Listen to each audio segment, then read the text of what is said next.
Okay, per Monty's request, here is a quick walkthrough on my template that I use for these videos.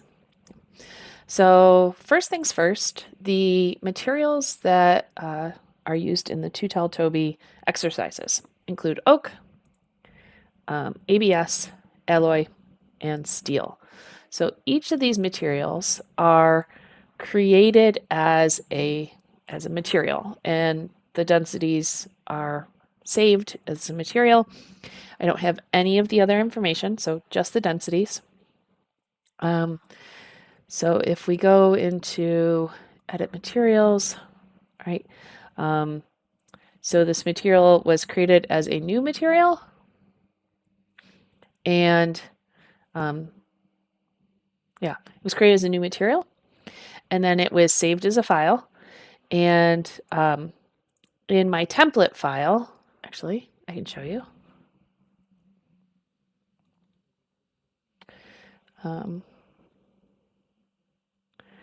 So in the template file, which is just the Tell Toby millimeters, when you do edit materials, I have added all 4 materials to this template.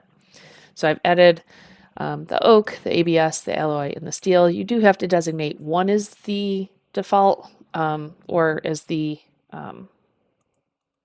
active or set as master. So all 4 of those materials are added into the model with one of them set as the master. Okay.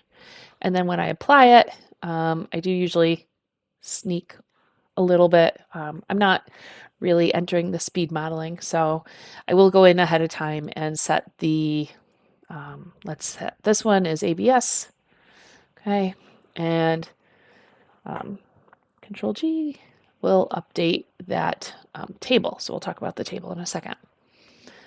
So 4 material files are created, and all 4 of them are added to a file. So again, I have 2 of these templates. I have one for inches and one for metric. Okay. Then down here, I have a mass property measurement. So that kind of lives in the model tree. And we can see it over here. Right, that's pretty much the only thing that's in the model tree when I open the template is just the mass properties. So the mass properties, I will say that Creo makes it really easy to kind of save a bunch of stuff, but man, their mass properties readout could use some modernization for sure. So I have created a feature, and the feature is saving the model mass as a feature.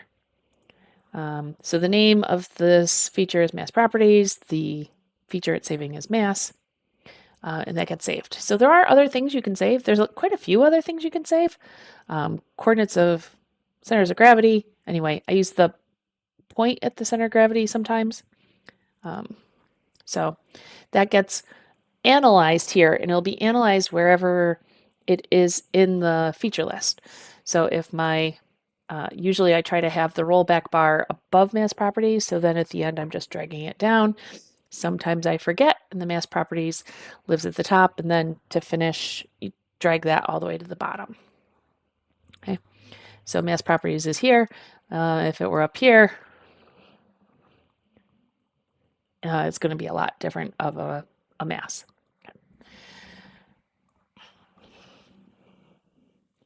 Okay, so that mass property gets analyzed and saved in the feature list.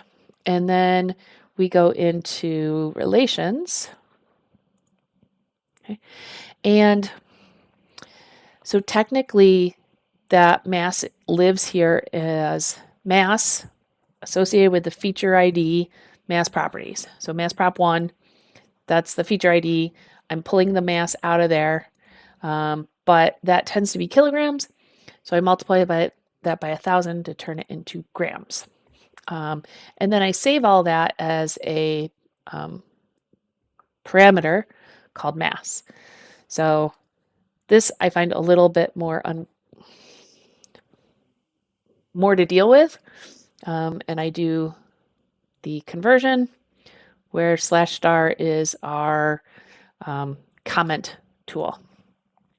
Also, I take the material and set it equal to the PTC master material. So that's going to take what is stored in the part as this TTT, oh no, here it is, TTT master material.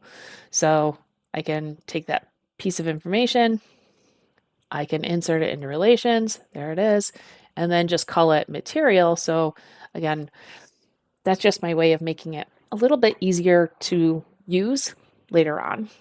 Okay. So I could have used I didn't have to make them as new parameters. Actually, I can't insert it from here. I have to insert in here. This material is the one that we've created created with the relation. This mass is the one that we created again with the relation.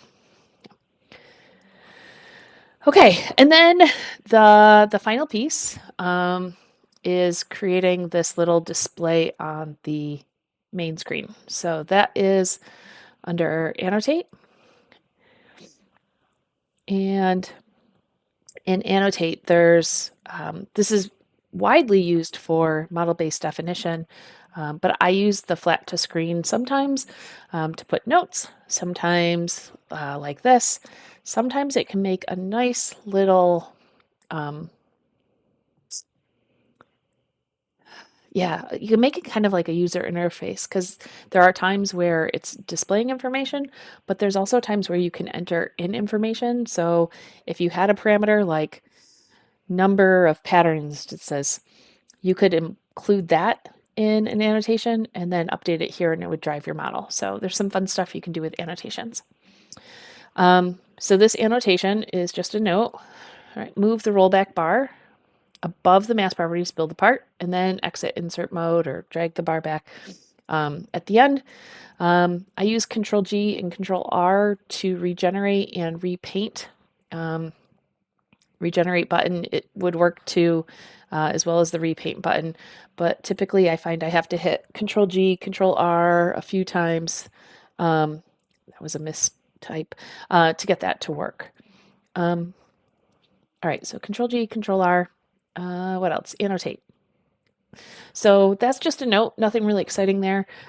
Just added an unattached note, flat to screen. Here's a note. Okay.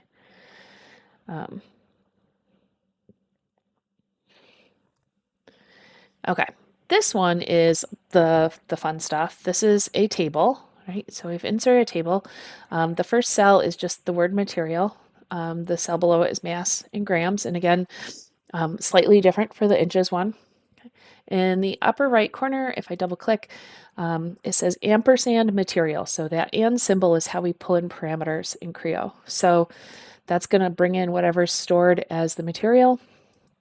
And then down here is, come on. There we go.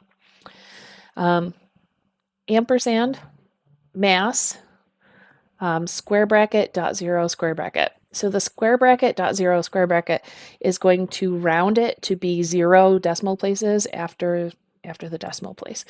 If I set square bracket dot 2 square bracket, I'll have 2 decimal places after, yeah, 2 decimal, yeah. So that's kind of the big takeaway. As soon as you use the ampersand, you go right into pulling in pieces of information. So it pulls in the mass, and then if you hit a space bar, it'll stop whatever it's pulling in. So you want to type it whatever it is right after the ampersand. So and mass, square bracket dot, however many decimal places you want to be, square bracket, and that'll pull that information into the table. And so that's how I created the template. I have them saved in a shared drive, and then when it's time to start my next part, I create a new part not from the default template, and I browse to my shared drive and pick which one I want. And I'm off and running. So I hope that gives you some inspiration, maybe something you've never tried before, something that'll make life a little bit easier. All right. Thanks for watching. I tried making a video earlier and kept coughing, so I'm glad I got through this one. We'll get back in with some more models soon. Take care.